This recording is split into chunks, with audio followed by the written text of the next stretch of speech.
मैं मोबिन गाजी कस्तबी, राष्ट्रीय महासचिव बहुआयामी पार्टी, और आप माननीय राष्ट्रीय अध्यक्ष के.एम. हामिद साहब।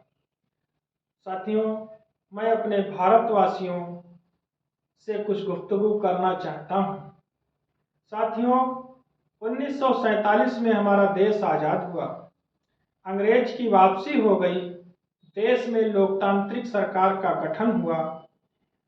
आज 2024 चल रहा है, न जाने कितने बदलाव हुए, सरकारें आती जाती रहीं, तमाम उथल पुथल हुए, परंतु जो एक ऐसी चीज है हमेशा कायम रही और आज भी कायम है, घटने के बजाय लगातार बढ़ती जा रही है, वो है भ्रष्टाचार।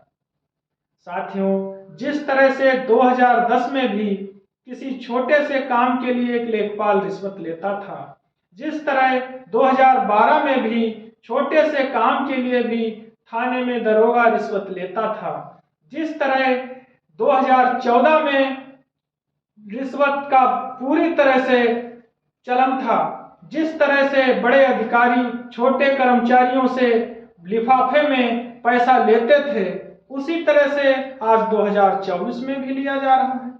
आखिर ये भ्रष्टाचार क्यों खत्म नहीं हो रहा? एक गरीब आदमी, उसका बाप मर गया, वो अपनी पैतृक संपत्ति जिसका वो हकदार है अपने नाम करवाना चाहता है। इसके लिए जब वह लेखपाल साहब से मिलता है तो लेखपाल साहब उससे कुछ खर्चा देने की बात करते हैं। एक पीड़ित आदमी जब सड़क पर पीटा जाता है, कोई दबंग उसके साथ गुंडागर्दी करता है, वो बड़ी आस्था और विश्वास के साथ पुलिस स्टेशन जाता है। वहां दरोगा जी उसे एप्लीकेशन लेने के नाम पर, एफआईआर दर्ज करने के नाम पर उससे पैसा मांगते हैं। एक व्यक्ति, पढ़ा लिखा नौजवान, जब उनके सामने जाता है और कानून की भाषा में बोलता है तो उसे डांटने और डराने का काम करते हैं। आखिर ये भ्रष्टाचार कब तक चलता रहेगा? आज हमारी न्यायिक प्रक्रिया बहुत धीरे धीरे काम कर रही है। तमाम ऐसे लोग हैं जिनको समय पर न्याय नहीं मिल पा रहा है, वहां पर भी पेशकार साहब को 20 रुपए चाहिए। आप अगर एसडीएम कार्यालय में गए हैं, वहां पर भी पैसा चाहिए। ये बात पूरी तरह से सच्ची और जमीनी है। आप सब लोग, जो लोग इस वीडियो को देख रहे हैं, सुन रहे हैं, वो सब कहीं न कहीं इसके शिकार हो चुके होंगे। आखिर ये भ्रष्टाचार हम कब तक बर्दाश्त करें? आखिर हमारी शिक्षा का क्या मतलब रह गया? अगर हमको पैसा देकर ही काम कराना है तो फिर कभी भी सामाजिक न्याय स्थापित ही नहीं हो सकता। वहां एक आदमी पैसा वाला आएगा, उसको कुर्सी मिलेगी, उसे चाय मिलेगी, वहीं एक गरीब किसान आएगा तो उससे कोई बैठने तक को नहीं पूछता, जबकि ये सब जनता के सेवक हैं। आखिर सरकारी विभागों में, कार्यालयों में कब तक भ्रष्टाचार चलता रहेगा?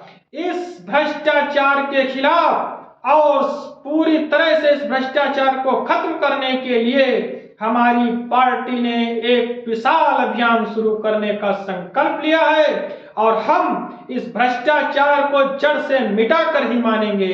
और इस भ्रष्टाचार की मुहिम में हर पढ़ा लिखा नौजवान, हर पढ़ा लिखा व्यक्ति, चाहे वह अधिवक्ता हो, चाहे वह डॉक्टर हो, चाहे वह सोशल एक्टिविस्ट हो, चाहे वह किसान हो और चाहे वह एक सामान्य नौजवान हो, इस भ्रष्टाचार की मुहिम में वो मेरे साथ लगातार जुड़ रहा है।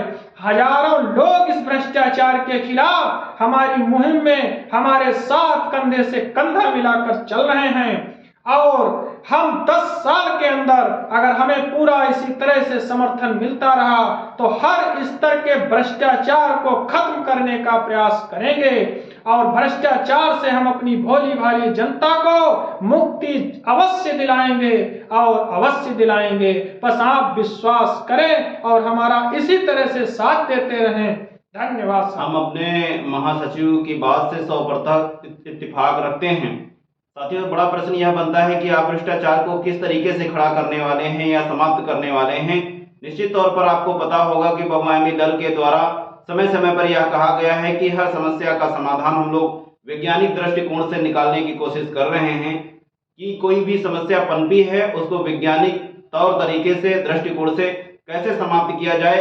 हजारों समस्याओं को समाप्त किया गया, लेकिन लाखों समस्याओं ने जन्म ले लिया। उसके लिए आपका जो है समर्थन हमारे लिए महत्वपूर्ण होगा, क्योंकि बगैर आपके समर्थन हम बड़ी बड़ी समस्याओं को हल नहीं कर सकते हैं। इसलिए युवाओं से निवेदन है कि उठें, जागें, चिंतन मनन करें और ऐसे दल में जाएं जहां पर आपको नेतृत्व करने का अधिकार मिलता हो। जय हिंद, इंकलाब जिंदाबाद, सत्यमेव जयते।